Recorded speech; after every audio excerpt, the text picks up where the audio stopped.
Diretamente do Brasil, Brasília, Distrito Federal. Quem vos fala, mestre Dinho, trazendo sempre informações na palma da sua mão, com notícias de utilidade pública, nacional e internacional. O mestre Dinho, eu quero aqui, antes de iniciar esta live, eu quero falar sobre o Pix do juiz Oscar Aníbal Chapan. Pix, Oscar Aníbal Chapan, @gmail.com. Repito, Oscar Aníbal Chapan, @gmail.com. Está na descrição desse vídeo. Meus amigos e amigas patriotas, quem vos fala, mestre Dinho, diretamente do Brasil, Brasília, Distrito Federal. Repito, quem vos fala, mestre Dinho, trazendo sempre informações na palma da sua mão, com notícia de utilidade pública, nacional e internacional. Muito boa noite. No momento, dia 17 de dezembro de 2025. 17 de dezembro de 2025. Horário, 23 horas e 54 minutos. Atenção, atenção, contra-espionagem do Exército, da Marinha e da Aeronáutica. Atenção, NATO, OTAN, Pentágono, Ministério da Guerra. Estamos já com a certeza e o posicionamento do inimigo identificado a ser abatido por força letal, por se tratar de país narcoterrorista inserido no confronto global, as diretrizes contra o terrorismo estabelecido no planeta. Estes procedimentos autorizam imediatamente ao abate de toda a infraestrutura, local de reunião, em que procedam a se reunir nas tropas de Exército, Marinha e Aeronáutica. O Brasil contactou e estabeleceu, através do Ministério da Defesa do Brasil, a compra de armamento, tecnologia, procedimento bélico, estabelecido por adidos militares, embarcações, aeronáutica, foguetes interestelares, posicionamentos de satélite, ao combate contra as tropas dos Estados Unidos da América. É um alvo a ser abatido. Os Estados Unidos da América está autorizado ao conflito de luta-força letal contra a República Federativa do Brasil.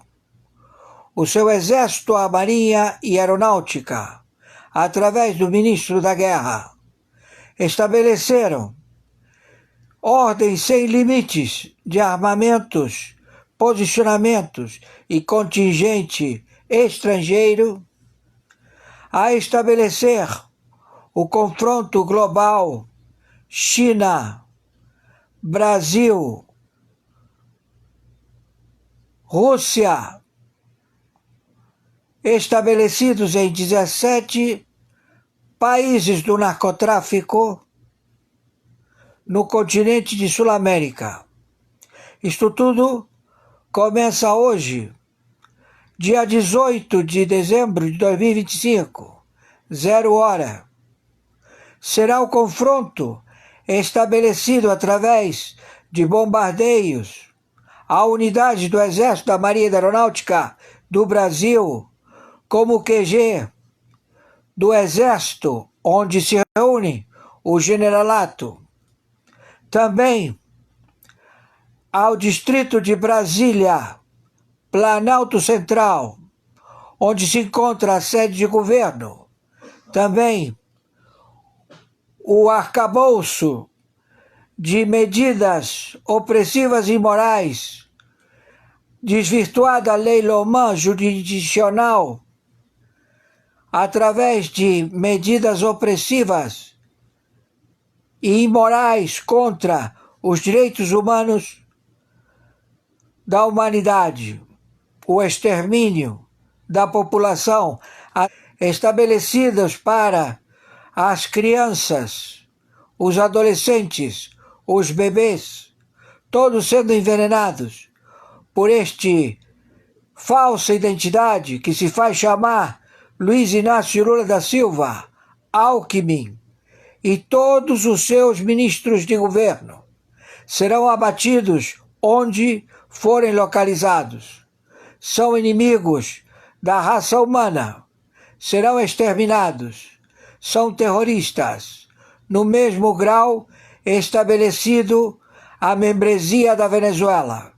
Também se faz projeção para o México, para a Colômbia, para qualquer país dos 17 países narcoterroristas. Isto tudo começa agora, 0 hora do dia 18 de dezembro de 2025. É ordem estabelecida que não cabe recurso. Quem está falando é o interventor do Tribunal Penal Internacional, o senhor Oscar Aníbal Chiapano, árbitro, justiça paga, no cargo, juiz corregedor arbitral internacional, na investigação de 196 países e trânsito na Sura muçulmana. Estamos já com os componentes identificados e todos eles já levados para o desfecho letal, ou seja, força militar das Marinhas da Aeronáutica do Comando Sul, operando imediatamente no Atlântico Sul.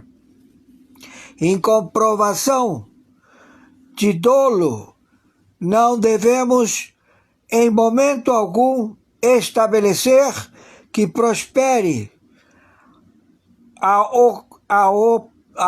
aquisição e também transferências de embarcações, já que se encontram navios do Irã, da China, submarinos da China, do Irã, da Rússia, querendo combate no Oceano Atlântico, nas praias, nas costas da República Federativa do Brasil. Haverá um confronto nunca visto antes de forças ativadas ao desempenho de exterminar com o contingente marítimo, com o contingente aéreo e com o contingente de possibilidades de Forças Armadas do Brasil. Começa hoje, 0 hora do dia 18 de dezembro de 2025. Eis a sentença. Não cabe recurso. Estamos em guerra atômica nuclear contra a República Federativa do Brasil. O seu ministro de guerra, estabelecido por essa falsa identidade que se faz chamar Luiz Inácio Lula da Silva, e os seus ministros de governo. Estes todos são terroristas e todos eles vão sucumbir ao aço, ao confronto de forças armadas do Comando Sul em vigência e em procedimento. Conforme determinação, meu Pix de sobrevivência é meu nome e sobrenome, oscaranibalchapano@gmail.com. Meu Pix de sobrevivência é meu CPF 510-466-44734. Meu Pix de sobrevivência é meu telefone celular 5521 99742 0789. Tornamos a repetir. As forças letais já agendadas por adidos militares dos dragões do Irã, do Hamas, do Hezbollah, da Norte-Coreia, da China, da Rússia, estabelecidos nos consulados de Brasília, já estão em guerra colocada para o seu adido República Federativa do Brasil. O governo desta falsa identidade estrutural, vamos combatê-los. E isto tudo devido aos seus comportamentos. Não são indivíduos, é um conglomerado de generalato dos brigadeiros e comodoros, insurgentes, que serão eliminados sem nenhuma contraordem. Estamos já no conflito e toda a orla do Oceano Atlântico está comprometido. Pedimos à população civil que se restrinja a não comparecer às praias da orla marítima do Brasil, porque são alvos tanto dos amotinados, espias sabotadores, terroristas que procederão com falsa bandeira. Eles querem eliminar 2.300 favelas. Eles querem eliminar com toda a costa das cidades da orla marítima da República Federativa do Brasil. Isto é o confronto e será assim estabelecido. Não cabe nenhuma forma. A única sentença é o abate imediato das tropas do Mossad, da CIA, de 60 agências de inteligência, dos mercenários do Kraken, de todos os componentes ao combate de alvos estabelecidos como chefes operacionais terroristas, localizados no território em 27 estados, em 5.070 municípios, todos eles já identificados. Procederemos imediatamente na madrugada do dia 18 de dezembro de 2025. Que o Senhor Yahushua HaMashiach tenha piedade de suas almas, traidores, espias, sabotadores, comunistas, filhos da puta! Morte a todos vocês, traidores, assassinos, filhos da puta!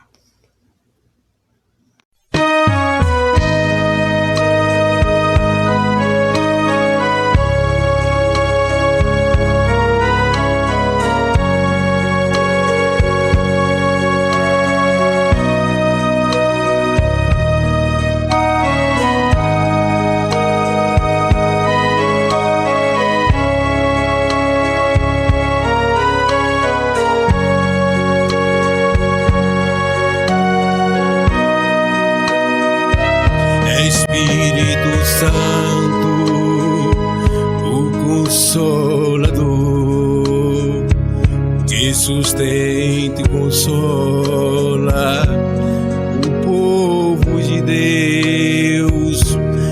Espírito Santo, a luz de Deus. És um só Deus, verdadeiro Criador. Espírito Santo, és a verdade que o mundo não pode receber. Vem renovar todo o meu ser, no nome de Cristo. Que felicidade!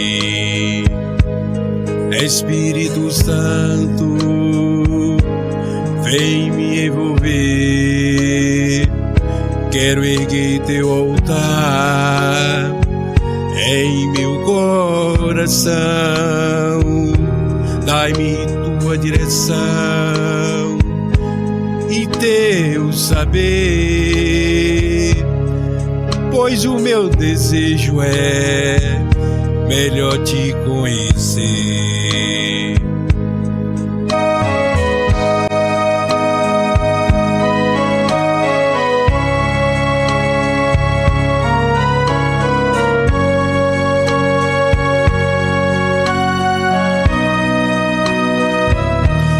Espírito Santo, o Consolador,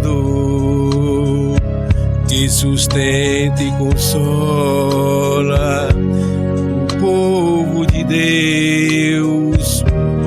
Espírito Santo, a luz de Deus. És um só Deus, verdadeiro Criador. Vem Espírito Santo, a luz de Deus. Flui Espírito Santo neste lugar. Desce Espírito Santo, habita em mim. O meu coração é o teu altar. Espírito Santo, o Consolador, que sustenta e consola o povo de Deus. Espírito Santo, a luz de Deus. És um só Deus, verdadeiro Criador. És um só Deus, verdadeiro Criador.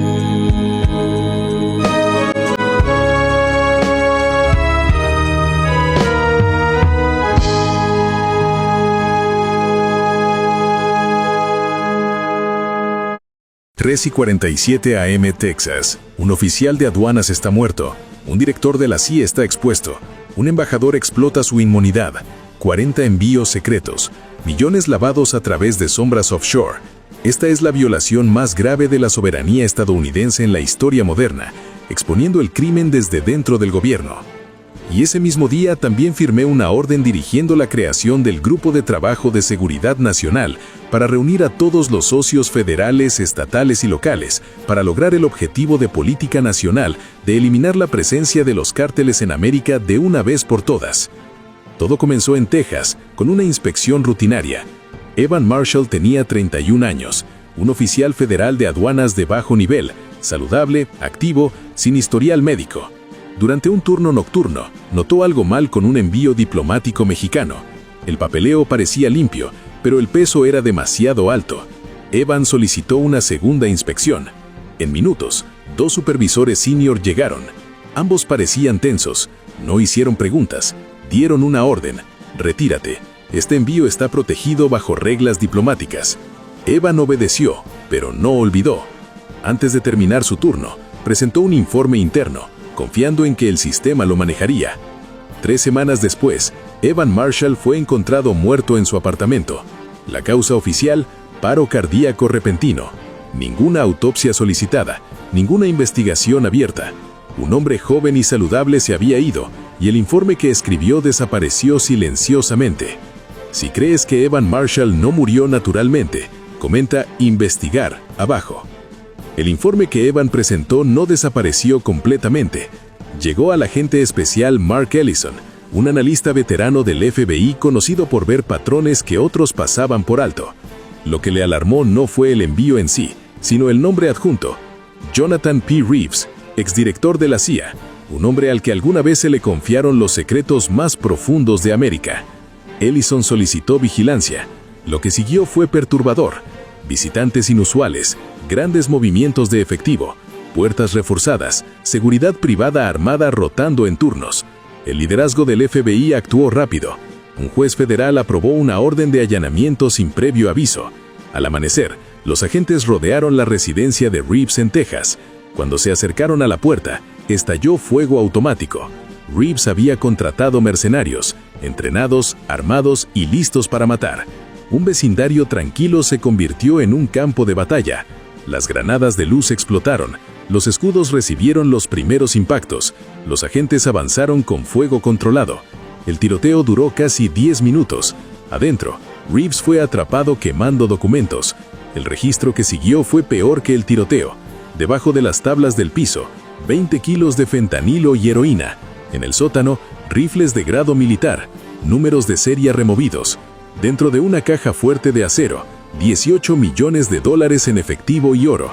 Jonathan P. Reeves fue esposado y llevado. El shock dentro del FBI fue inmediato. Si un exdirector de la CIA había cruzado esta línea, ¿qué exactamente había descubierto Evan Marshall? ¿Un exdirector de la CIA? ¿Drogas? ¿Armas? ¿Efectivo? Si crees que ningún exfuncionario debería estar por encima de la ley, dale like al video y comenta sí. El arresto de Jonathan P. Reeves debería haber terminado la historia. En cambio, abrió una más oscura. Mientras los equipos del FBI revisaban sus dispositivos, emergió un patrón, organizado, deliberado y mucho más antiguo de lo que nadie esperaba. Reeves no había caído recientemente en la corrupción. Había construido un imperio criminal mientras todavía servía dentro de la comunidad de inteligencia, usando su entrenamiento no para defender a la nación, sino para esconderse de ella. Los rastros financieros lo vincularon directamente al cártel CJNG en Texas, revelando una asociación que se extendía años atrás.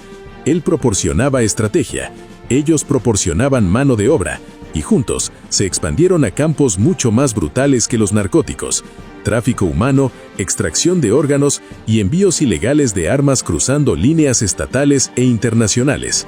Pero el descubrimiento más perturbador vino de comunicaciones extraídas de carpetas encriptadas. Reeves tenía un socio con protección diplomática, el embajador Alejandro Cruz Vega, de México. Cada envío diplomático había entrado a los Estados Unidos bajo la autoridad de Vega, cada uno etiquetado como materiales culturales, cada uno pesando casi 400 kilos, mucho más allá de cualquier carga legítima. El dinero se lavaba a través de cuentas offshore en Panamá, Chipre y las Islas Vírgenes Británicas. Una empresa fantasma, Meridian Global Logistics, actuaba como el centro silencioso, sin empleados y sin una oficina física, solo un flujo de transferencias imposibles de tracear. Reeves también había colocado contactos leales en agencias locales, un sheriff del condado, un técnico de la DEA y varios empleados administrativos que silenciosamente aprobaban el papeleo. Esto no era un avanzado del cártel, era una red protegida, una que llegaba desde los puertos de Texas hasta las embajadas extranjeras, y el FBI ahora entendía que no estaban enfrentando criminales escondidos dentro del sistema, estaban enfrentando criminales escondidos dentro de él. La inmunidad diplomática se usó como escudo para el crimen. Si crees que la inmunidad nunca debería proteger a criminales, comenta fin a la inmunidad. Los investigadores pronto se dieron cuenta de que el verdadero centro no era Reeves, era el embajador Alejandro Cruz Vega, protegido por una bandera extranjera y abusando de la inmunidad para mover 40 envíos diplomáticos masivos offshore. El FBI conocía la verdad, pero no podía tocarlo.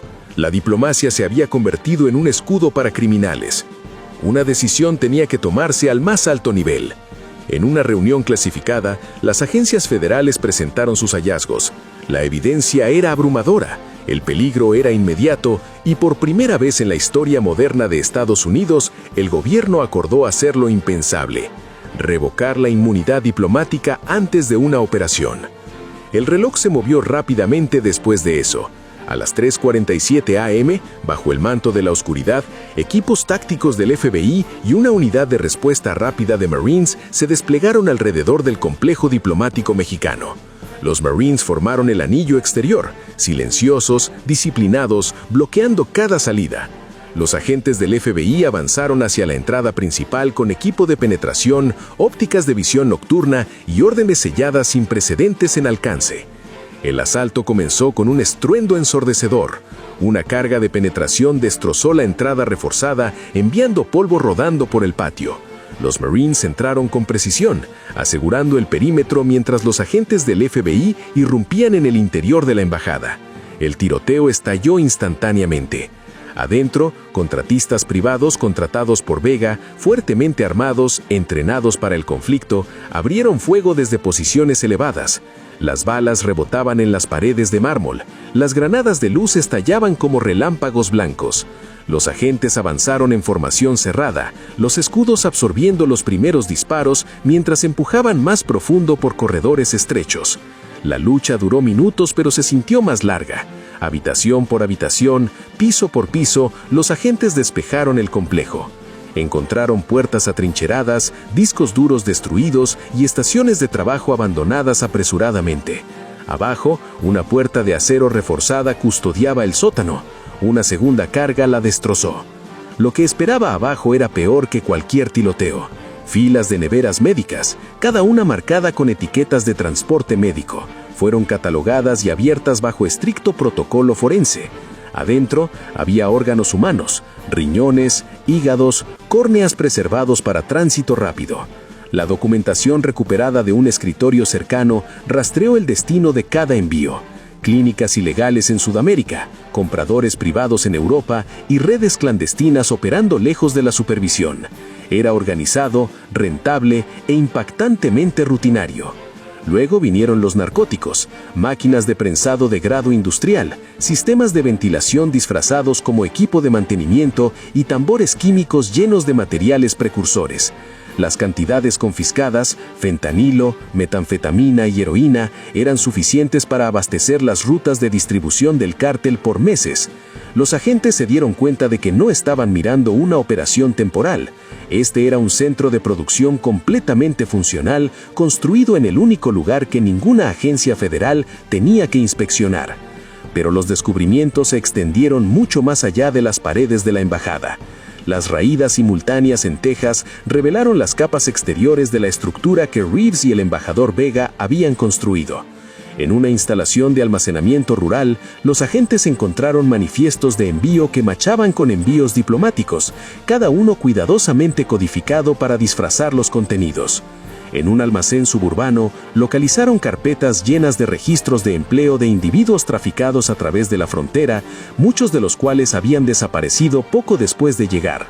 Sus nombres estaban ligados a clínicas, granjas, fábricas y propiedades privadas, lugares que habían consumido silenciosamente vidas humanas vulnerables sin atraer atención. La evidencia electrónica era aún más disturbadora. Cientos de mensajes encriptados recuperados de laptops confiscadas detallaban una red de comercio internacional con branchas que llegaban al sudeste asiático, Europa del Este y el Medio Oriente. Algunos mensajes hacían referencia a entregables, otros a material fresco, terminología que despojaba a las víctimas de humanidad y las convertía en mercancías. La escala era industrial, el tono era frío, y el sistema había sido permitido operar porque la puerta principal, la embajada de Vega, estaba protegida por la ley diplomática.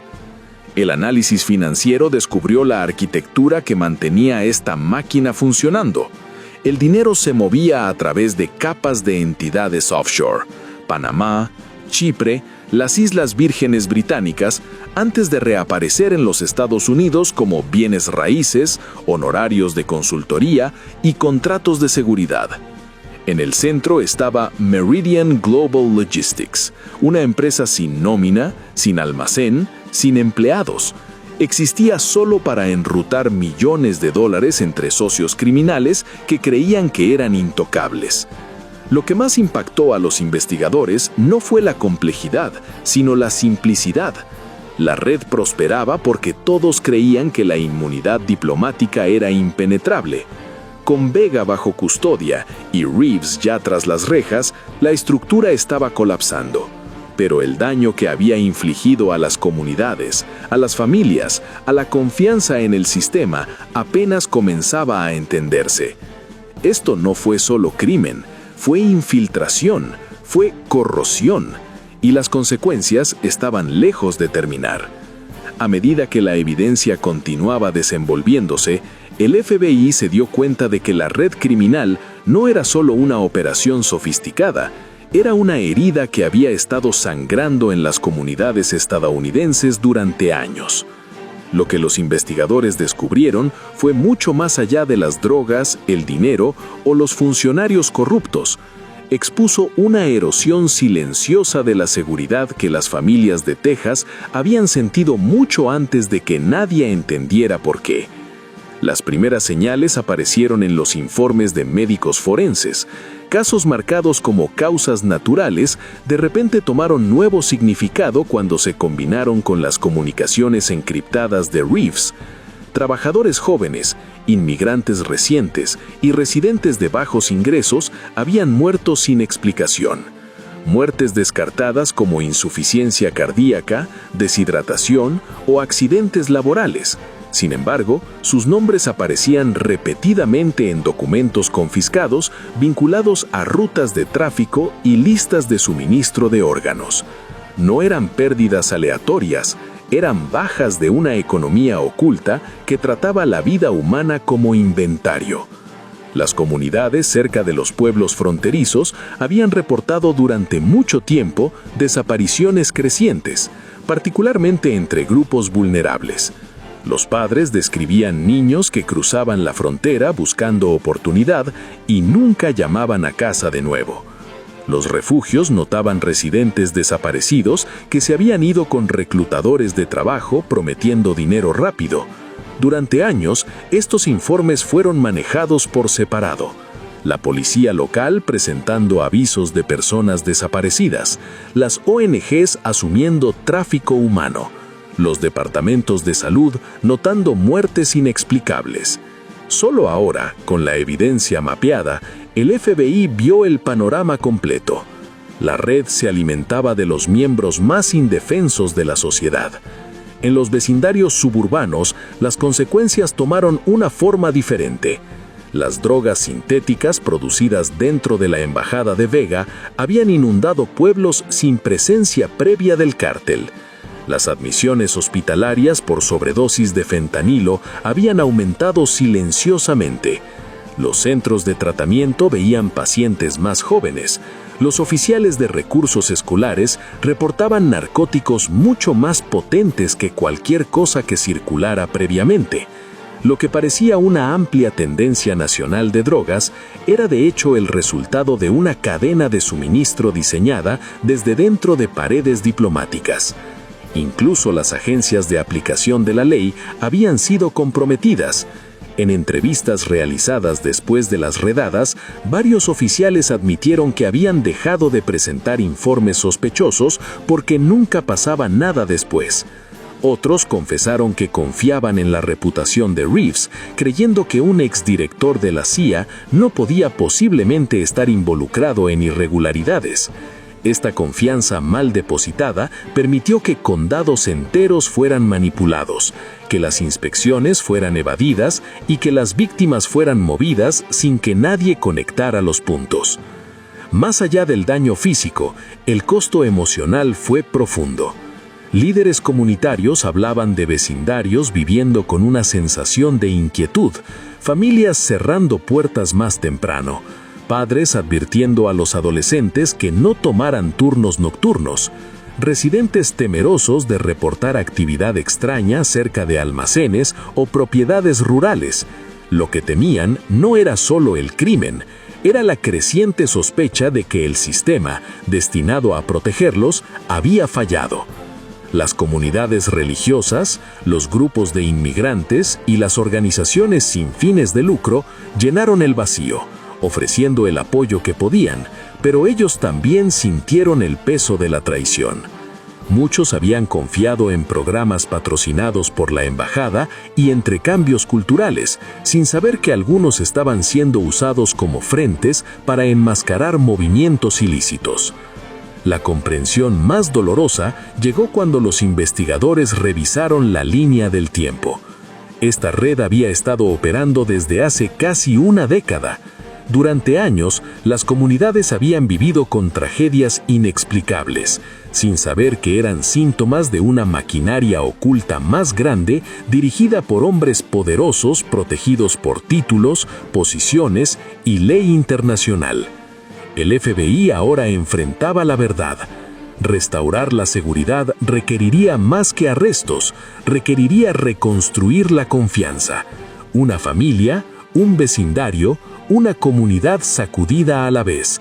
Y cuanto más profundo miraban, más entendían que las verdaderas víctimas de esta red no eran solo los que desaparecieron, eran comunidades enteras que nunca supieron que estaban bajo ataque. Con los arrestos hechos y el público finalmente consciente de la escala de la corrupción, el enfoque del FBI se trasladó a una pregunta mucho más difícil. ¿Cómo había sobrevivido esta red por tanto tiempo? No era suficiente confiscar drogas, cerrar casas de seguridad y poner esposas a un exdirector de la CIA y a un embajador extranjero. El problema más profundo era estructural. Algo dentro del sistema se había agrietado y nadie lo había notado hasta que los cuerpos, las remesas bancarias y las cajas diplomáticas contaron la historia. Las revisiones internas comenzaron inmediatamente. Las agencias federales lanzaron auditorías paralelas, revisando años de informes, pistas y quejas de campo. Lo que encontraron no fue falta de información, sino falta de conexión. Piezas de la verdad habían sido reportadas docenas de veces, incidentes aislados en pueblos fronterizos, muertes inexplicables en hospitales del condado, envíos con pesos que no coincidían, pistas anónimas sobre almacenes operando de noche. Cada agencia veía fragmentos, ninguna vio el patrón completo. Ese fracaso había permitido a Reeves y Vega operar libremente. Había permitido que el dinero del cártel se infiltrara en oficinas del condado. Había permitido que seres humanos desaparecieran sin alarma. Los funcionarios senior enfrentaron la sombría realidad. El sistema no había sido superado en astucia, había sido superado en velocidad.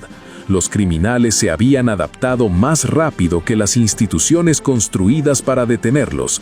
Los comités del Congreso exigieron respuestas, los gobernadores solicitaron informes, los líderes comunitarios preguntaron por qué cada señal de advertencia había sido ignorada. Sin embargo, la rendición de cuentas era complicada. Algunos fracasos se debieron a negligencia, otros se debieron a la confianza depositada en las personas equivocadas. El antiguo título de Reeves le había otorgado un escudo de credibilidad que enmascaró sus crímenes durante años. Los supervisores descartaron a los denunciantes porque lo conocían. Los oficiales locales ignoraron las señales de alerta porque Washington debe haberlo aprobado. Una cultura de deferencia se había convertido en un arma en las manos equivocadas. El FBI reconoció otra verdad incómoda. Evan Marshall nunca debería haber muerto. Su informe no debería haber sido enterrado. Sus preguntas no deberían haber sido castigadas. Su vida no debería haber sido el precio por descubrir un crimen incrustado en la diplomacia. A raíz de las redadas, la agencia comenzó a reescribir los protocolos para la cooperación interagencias. Se propuso un nuevo sistema para detectar anomalías a través de aduanas, inteligencia y canales diplomáticos para que ningún informe individual pudiera ser descartado silenciosamente de nuevo. se expandieron las líneas de denuncia comunitaria.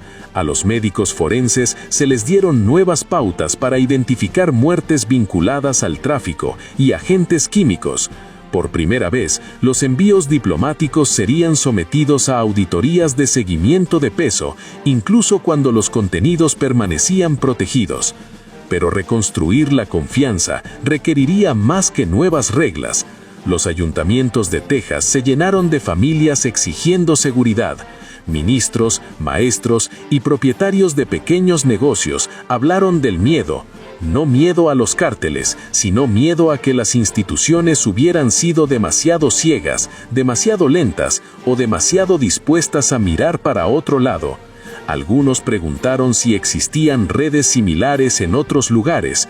Otros se preguntaron cuántos años tomaría para que sus comunidades sanaran del daño que nunca vieron venir.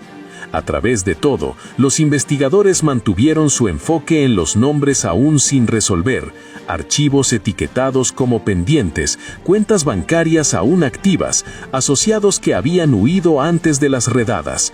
La operación había colapsado, pero los restos de la red permanecían.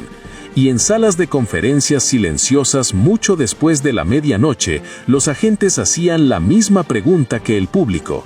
Si esto pudo pasar en Texas, con funcionarios respetados, diplomacia e inmunidad internacional, títulos que se suponía representaban confianza, ley y orden internacional convertidos en escudos para el crimen, esto no fue un fracaso de los valores estadounidenses, fue una traición a ellos. Y sin embargo, esta historia no termina en la oscuridad. Porque cuando la verdad finalmente salió a la superficie, fueron las instituciones estadounidenses las que actuaron. Fueron los analistas del FBI quienes siguieron patrones que otros ignoraron. Fueron los agentes federales quienes mantuvieron su posición bajo fuego. Fueron los Marines estadounidenses quienes aseguraron el perímetro cuando la diplomacia colapsó en criminalidad. Fueron los jueces quienes firmaron órdenes sin temor a títulos o poder anterior. Esta operación envió un mensaje, uno que importa profundamente en un mundo dividido. Ninguna posición está por encima de la ley, ninguna bandera puede proteger permanentemente el crimen, ningún cargo anterior otorga inmunidad por vida. Esa es la lección. Una sociedad libre sobrevive no porque la corrupción nunca aparezca, sino porque es confrontada cuando se descubre. Este caso también nos recuerda por qué la rendición de cuentas importa en la política, por qué la transparencia importa, por qué las instituciones deben ser cuestionadas, auditadas y corregidas, no confiadas ciegamente. El poder sin supervisión se pudre, la autoridad sin consecuencias extiende el daño, y cuando los ciudadanos dejan de hacer preguntas, la corrupción se pone cómoda. Evan Marshall hizo una pregunta, confió en el sistema, y aunque el costo fue devastador, sus acciones finalmente expusieron una maquinaria que había estado envenenando comunidades durante casi una década. La lucha ahora avanza no solo en los tribunales, sino en la supervisión política y conciencia pública, porque la seguridad nacional no es solo a borderas y armas, es sobre integridad.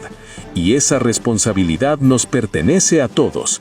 Si crees que ningún oficial debería estar por encima de la ley, comenta justicia abajo. Si crees que las instituciones de América deben ser protegidas por la corrupción, sin importar qué tan alto llegue, comenta defender el sistema. Y si estás con los hombres y mujeres del FBI, las fuerzas de la ley federales y el militar estadounidense que arriesgan sus vidas para defender la Constitución, dale like a este video y compártelo, porque el silencio protege la corrupción y la vigilancia protege la República. Suscríbete a Línea del Fuego TV para no perderte el nuevo capítulo. Muito bom dia, muito bom dia. O Eberton Queiroz, ele é também alvo de busca e apreensão, conjuntamente com o vice-líder do governo, senador Everton Rocha. Então está havendo uma reunião neste momento, no dia 18 de dezembro de 2025, horário 9 horas e 48 minutos, em que eles não têm como o direito de suspeição à prisão cautelar por crime contra tutela e curatela da Vara de Execuções Penais, tutela e curatela da Vara de Crianças, Idosos, que foram roubados, delipendiados por esta interferência com aval do Pleno da Corte do Supremo Tribunal Federal, ao qual se encontram em suspeição. Todos os membros da Corte do Supremo Tribunal Federal se encontram em suspeição. Suas capturas e também prisões estão já em procedimento de averbação internacional, não somente pelo crime interno do INSS e também compensações de pagamentos de institutos e fundações atreladas a empresas de binacionais, Petrobras, também Vale, também a tecnologia atômica de Angra 2, Angra 1 e Angra 3. Eles estão inseridos em compromissos de pagamentos em salários e também aquisições de sedes de representantes consulares que não foram pagos os proventos de locação em 196 países. Então, a reunião dos ladrões está sendo posta neste momento, dia 18 de dezembro de 2025. Também se estende ao representante do executivo falsa averbação pública. Ele não tem o DNA e não tem as digitais de quem ele diz ser, Luiz Inácio Lula da Silva. Tudo isto está sendo notificado no momento. O Brasil se encontra em guerra declarada através da aquisição de armamento bélico, suporte logístico de adidos militares da China, da Rússia, da Turquia, do Hamas, do Hezbollah, em 27 estados e 5.070 municípios. O Brasil paga para estas gestões de terroristas no território da República Federativa do Brasil. Isto coloca a mesma procedência e execução da cúpula do terrorismo na governança da ditadura do narcotráfico do Cartel do Solis. O Cartel do Solis se estabeleceu na estrutura de governo da República Federativa do Brasil, o mesmo modus operandi. Então, o Brasil declarou guerra aos Estados Unidos da América. São alvos as dependências da estrutura do Exército, da Marinha e da Aeronáutica, que tenha compadrio com o ministro da Defesa da República Federativa do Brasil. A aquisição de munição, de mísseis, de ogivas nucleares trazidas pela China em embarcações que se encontram no Oceano Atlântico determinam o abate imediato, já que a China se encontra em conflito direto contra os Estados Unidos da América. Da mesma forma a Rússia, da mesma forma a Turquia, da mesma forma Irã. Todos são inimigos de guerra atômica nuclear, já expostos. As notícias nas emissoras de televisão não são veiculadas, mas isto não impede o seu procedimento de prisão. Quem está falando é o senhor Oscar Aníbal Chiappano, árbitro internacional, juiz corregedor arbitral internacional, com a tutela e curatela da intervenção pela segunda vez do Tribunal Penal Internacional, na tutela e curatela da intervenção do Tribunal Internacional, da intervenção do Supremo Tribunal Mundial. Estamos acautelando e procedendo contra qualquer representante destes 3 fóruns de justiças. Todos aqueles que tenham recebido suborno ou estejam inseridos em suspeição serão levados presos de imediato e o procedimento a ser lavrada o dossiê de identificação na OFAC, Lei Magnifici, Lei Rico Antimáfia, Lei do Emilat, Lei de posicionamento de indivíduos com cargos públicos que estão em compromisso terrorista já identificado em guerra global, mundial, nuclear. Hoje, 18 de dezembro de 2025, horário 9h55 da manhã. Conforme determinação, meu Pix é meu e-mail, oscaranibalchiappano@gmail. Meu Pix de sobrevivência é meu CPF, 510 466 447 34. Repito, 510 466 447 34. O meu Pix de sobrevivência é o meu telefone WhatsApp celular 5521 997420789. Por favor, nos ajudem.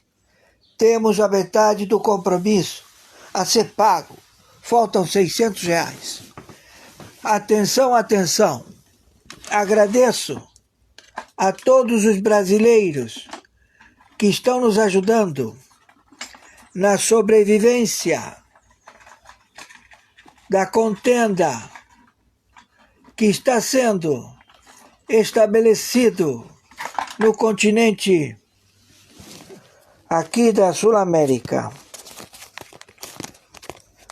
Torno a repetir meu CPF 510 466 447 34. Torno a repetir o meu Pix. CPF 510 466 447 34. Por favor, nos ajudem.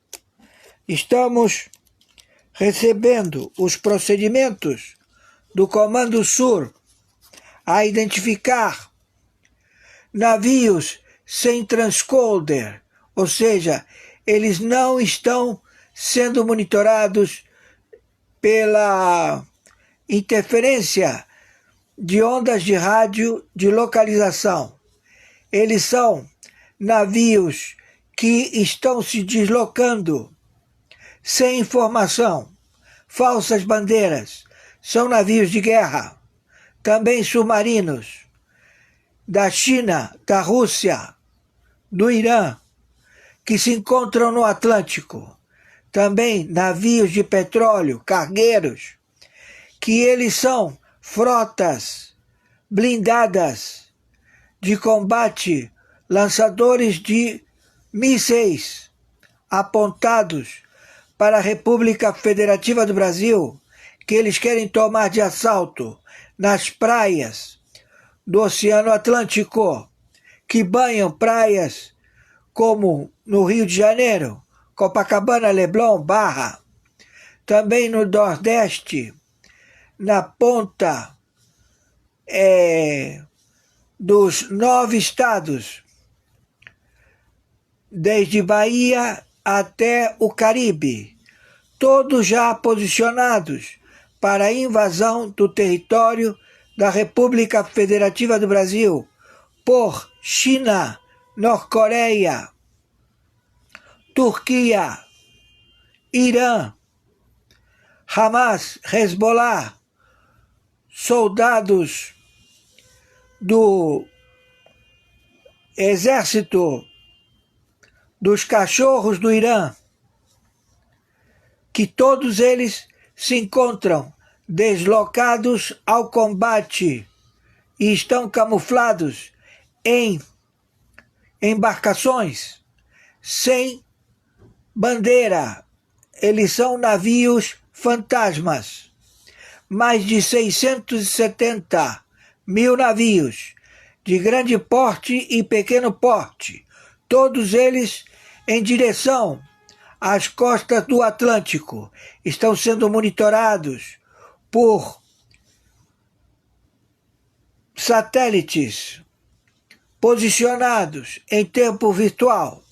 Estamos vendo o abastecimento, as tropas, o deslocamento de armamentos para estas tripulações de navios de 100 tripulantes, todos recebendo, através de monitoramento de satélite,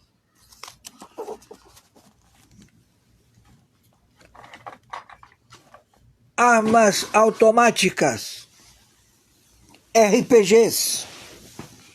Já foi determinada o embate e também o procedimento, uma vez identificado a letalidade em superfície.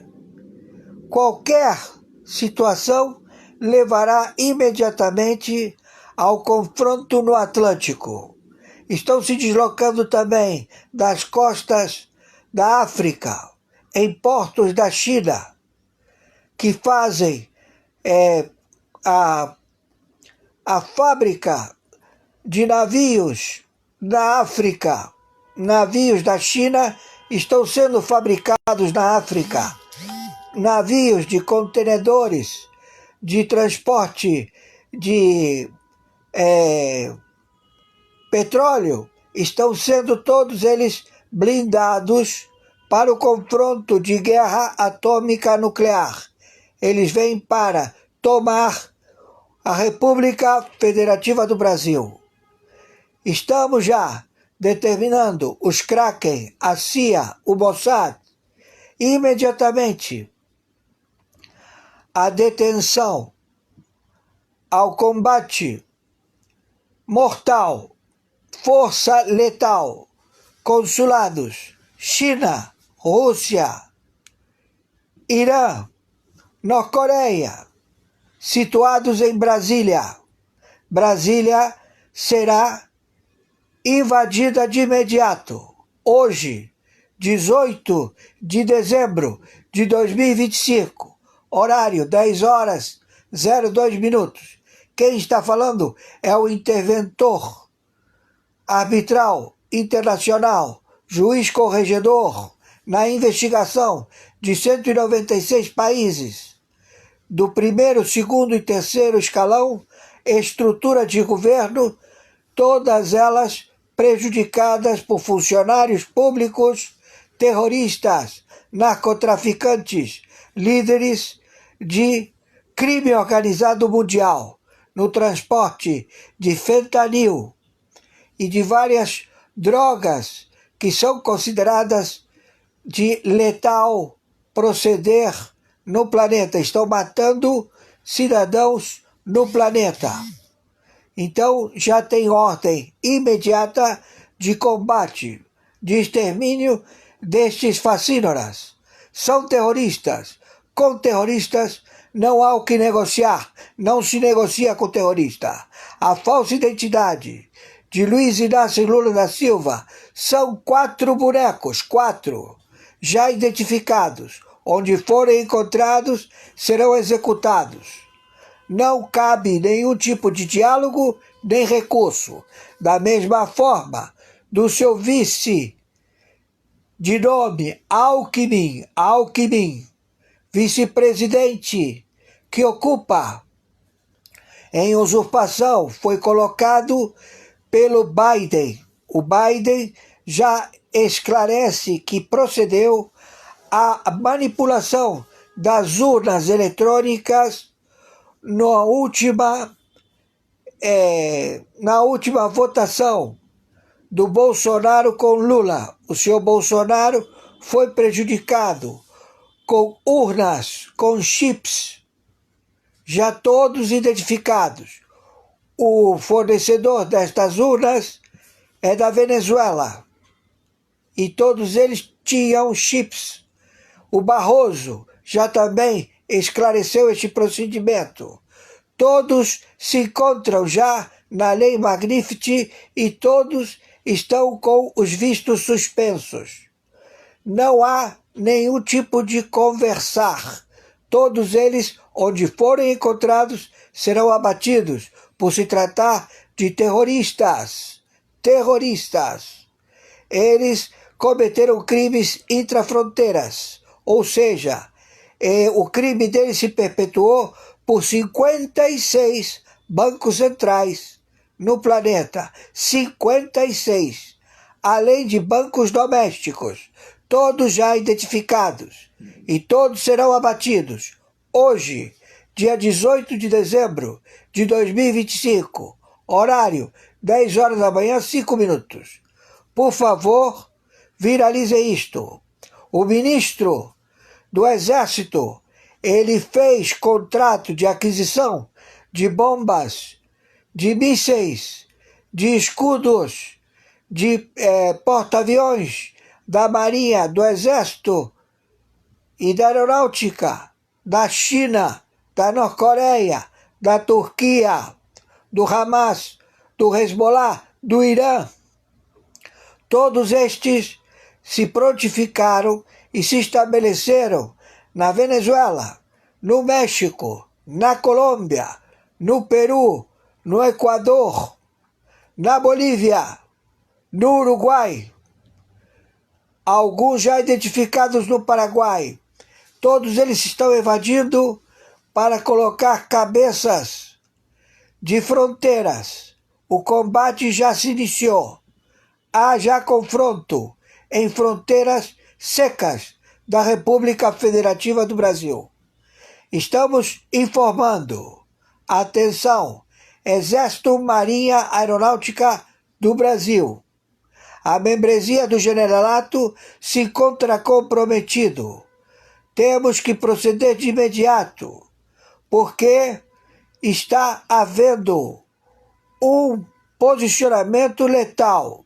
O Brasil é considerado inimigo dos Estados Unidos da América e todos se encontram já identificados no Senado, na Câmara de Deputados, governadores e prefeitos e suas secretarias. Por favor, viralize isto o máximo possível. Gratidão. Esto es de no creer. Mucha atención que los demócratas salieron derrotados hoy del Congreso en su intención de frenar al presidente Donald Trump y salvar a quien sin duda alguna ahora es el nuevo protegido de los demócratas, el dictador Nicolás Maduro. El Congreso de los Estados Unidos acaba de tomar una decisión clave que redefine el rumbo de la confrontación con el régimen de Nicolás Maduro.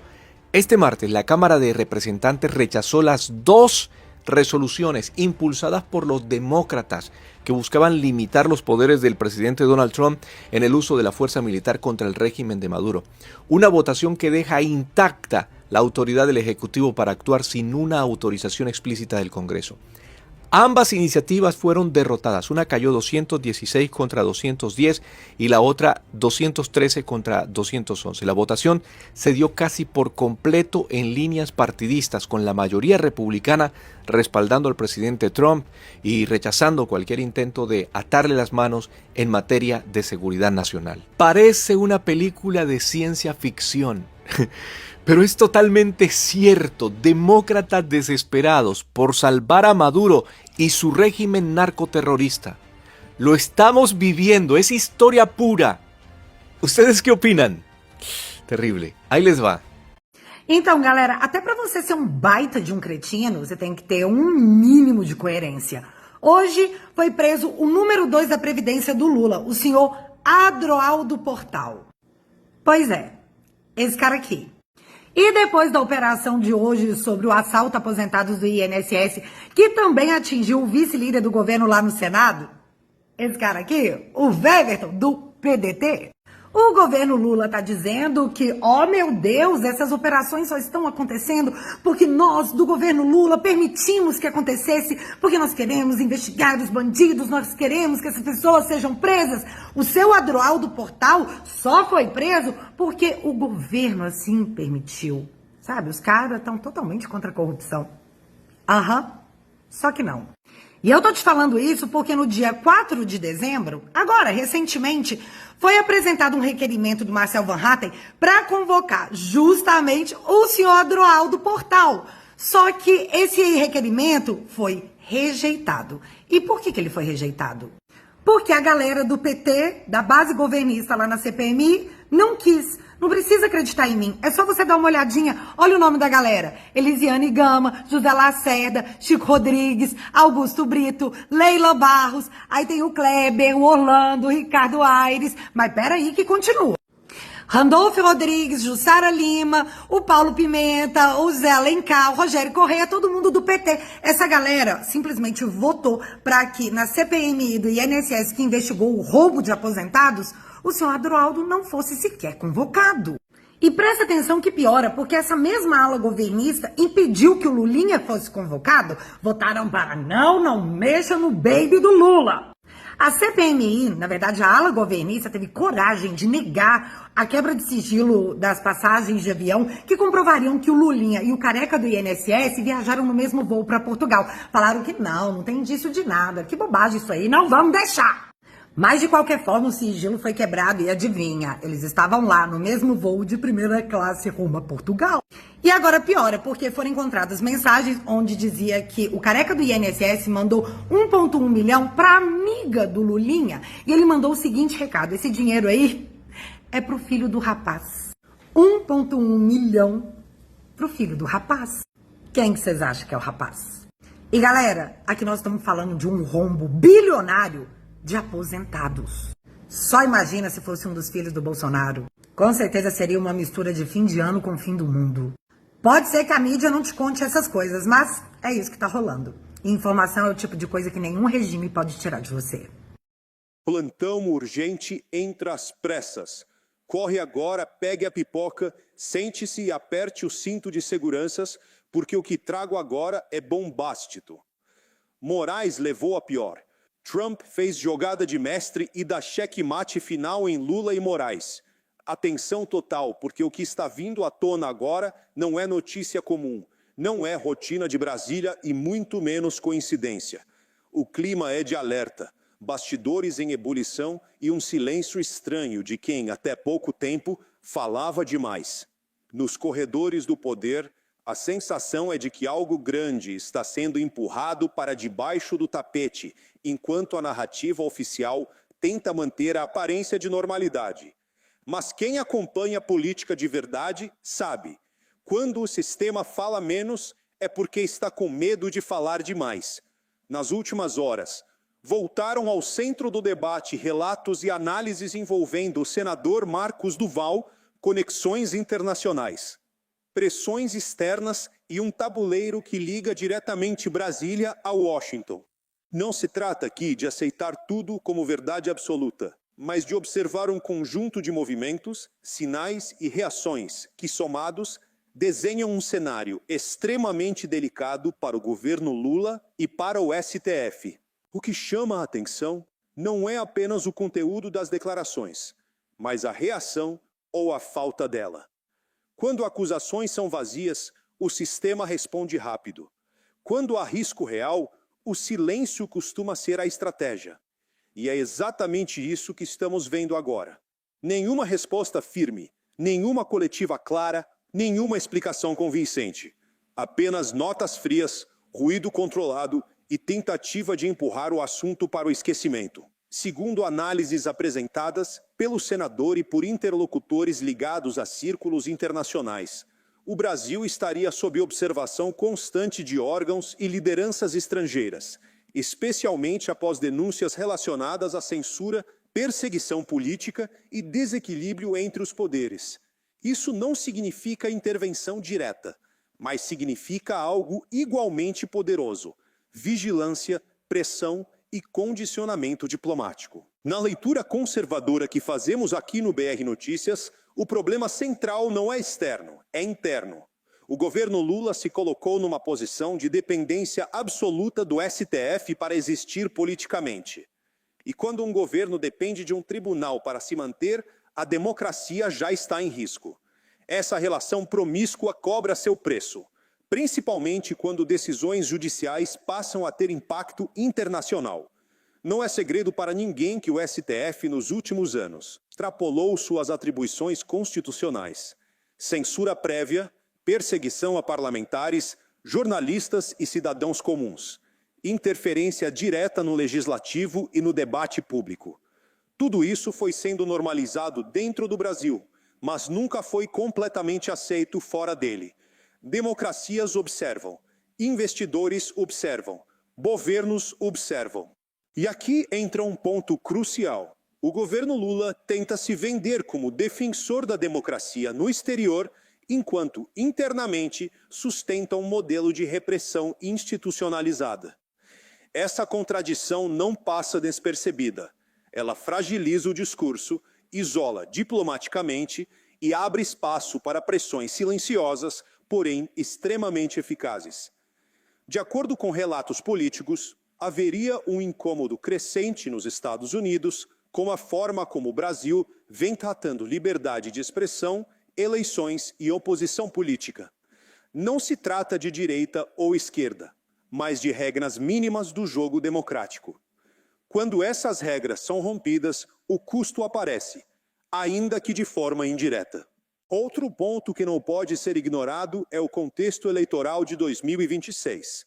Ainda que falte tempo no calendário, o jogo já começou nos bastidores. E, gostem ou não, Jair Bolsonaro continua sendo um símbolo político internacional. Não por cargo, mas pelo que representa no embate entre conservadorismo e progressismo global. Tratar Bolsonaro como carta fora do baralho é subestimar a realidade. Na minha opinião, o sistema cometeu um erro estratégico grave ao tentar eliminar politicamente Bolsonaro via decisões judiciais. Transformou um adversário em símbolo. E símbolos não morrem fácil. Pelo contrário, ganham força quando são perseguidos. Isso explica, em parte, por que o nome do Brasil voltou ao radar internacional de forma negativa. O senador Marcos Duval afirma ter entregue documentos, relatórios e informações a autoridades estrangeiras ao longo dos últimos anos. Verdadeiros ou não, esses relatos levantam uma pergunta incômoda. Se não havia nada, por que tanta censura? Por que buscas, bloqueios, isolamento político? Quem está seguro de sua inocência enfrenta acusações com transparência, não com mordaça.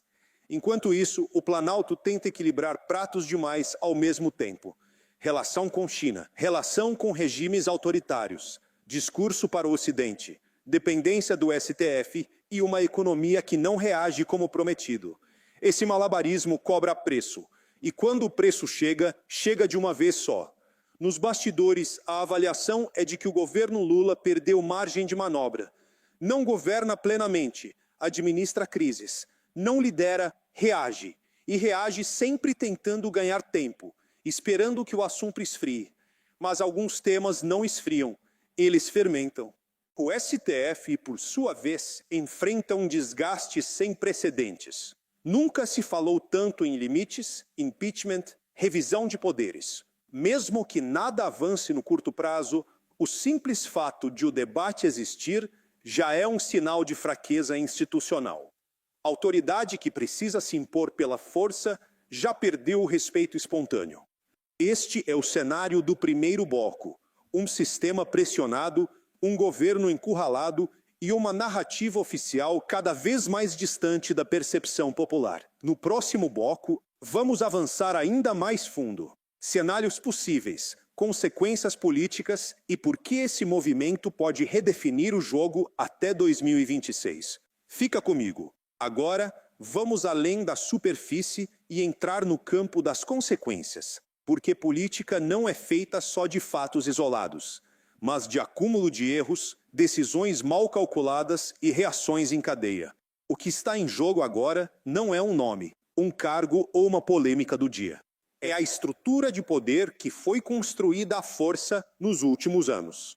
Analistas independentes apontam que a pressão internacional não costuma vir com ultimatos públicos. Ela vem com sinais, condicionantes e alertas silenciosos. Mudanças no tom diplomático, atrasos em acordos, esfriamento de relações e mensagens indiretas. Quando isso acontece, governos atentos recuam. Governos fracos fingem que nada está acontecendo. O governo Lula, na minha avaliação, escolheu fingir normalidade. Continua discursando como se estivesse confortável, enquanto tenta apagar incêndios internos. O problema é que incêndios institucionais não se apagam com discurso. Eles exigem mudança de postura. E até agora, essa mudança não veio. Um dos pontos mais sensíveis é a censura. Não adianta trocar o nome, chamar de regulação ou combate à desinformação. Quando o Estado decide quem pode falar, o que pode ser dito e quem deve ser silenciado, isso é censura. E censura, em qualquer democracia minimamente séria, é linha vermelha. Relatos indicam que esse tema é acompanhado de perto fora do Brasil. Plataformas, empresas de tecnologia e governos não gostam de ambientes instáveis juridicamente. Quando decisões são arbitrárias, o risco aumenta. E onde há risco, o capital foge.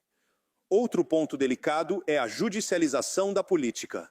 O STF se tornou protagonista de praticamente tudo: eleições, redes sociais, Congresso, Executivo. Isso pode até agradar setores do sistema no curto prazo, mas destrói a credibilidade institucional no médio e longo prazo. Nenhum país funciona bem quando um poder concentra tanto controle. No campo eleitoral, o cenário também é instável. A tentativa de excluir lideranças conservadoras do jogo cria um efeito reverso. Mobiliza a base, gera indignação e fortalece discursos de resistência. O sistema parece não aprender. Quanto mais aperta, mais reação provoca. Na leitura apresentada por Marcos Duval e por analistas alinhados ao conservadorismo, haveria um movimento internacional observando atentamente o processo eleitoral brasileiro. Não para escolher candidatos, mas para avaliar se o jogo será limpo, competitivo e livre. Se não for, o custo pode vir em forma de isolamento político e econômico. E aqui vai minha opinião direta. O Brasil não pode se dar ao luxo de virar um pária institucional. Já temos problemas demais. A insistência do governo Lula em governar com apoio de decisões judiciais controversas, em vez de diálogo político real, empurra o país para esse risco. Outro elemento importante é o desgaste da mídia tradicional. Veículos que atuaram como linha auxiliar do sistema perdem credibilidade, audiência e relevância.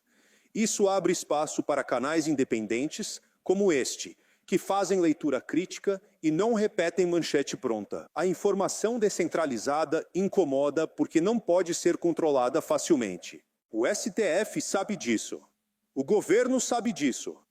E é por isso que a tentativa de controle da narrativa se intensifica. Mas controlar narrativa não muda a realidade. Apenas atrasa o confronto com ela. Se o governo Lula continuar apostando em repressão, censura e acordos de bastidor para sobreviver, a conta chega. Sempre chega. Pode não ser hoje, pode não ser amanhã, mas chega. E quando chega, não pergunta quem apoiou ou quem ficou em silêncio. Para 2026, o cenário é de incerteza total. Nada está definido. Nenhuma narrativa está consolidada. O que está claro é que o sistema perdeu a capacidade de convencer e passou a depender do medo. E medo não sustenta projeto político duradouro. O recado final é simples. O jogo virou mais silencioso, mais tenso e mais perigoso para quem acha que controla tudo. A sociedade observa. O Congresso começa a reagir. O mundo acompanha.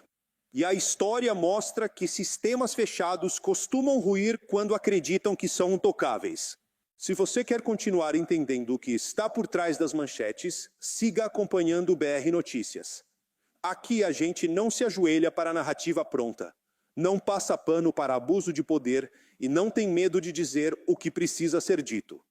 Se inscreva no canal, deixe seu like, comente e compartilhe. Informação é poder. Nesse momento, estar bem informado é uma forma de resistência.